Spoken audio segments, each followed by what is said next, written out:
Bingkisan salam untuk semua, doa selamat sesama saudara.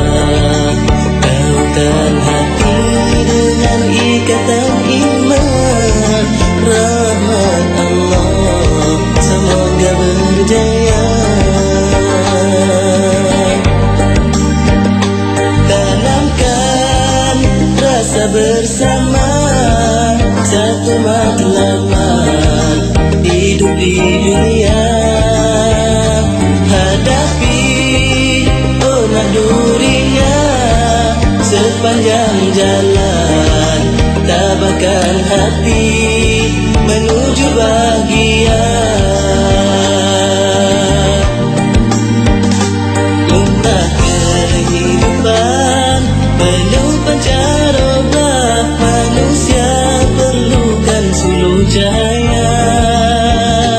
Iman yang sejati, amalan yang murni, takwa demi kurnia ilahi.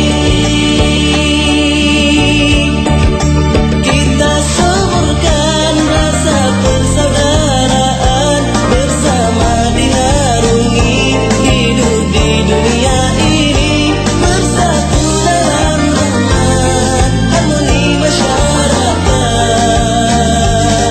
dengan teras muafakat, tentu mendapat untung dunia akhirat.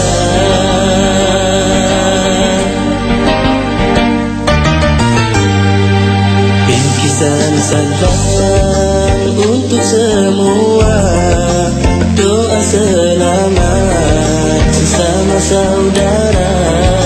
Kautan hati dengan ikatan iman, rahmat Allah semoga berjaya.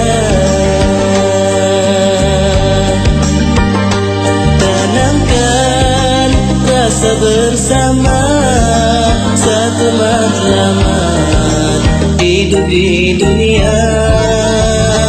Hadapi onak durinya sepanjang jalan, tabahkan hati menuju bahagia.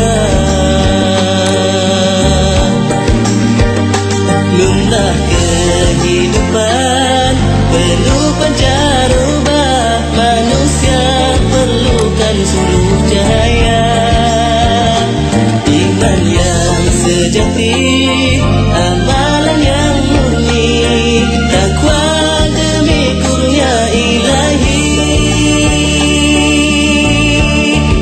Kita suburkan rasa persaudaraan, bersama dinarungi hidup di dunia ini.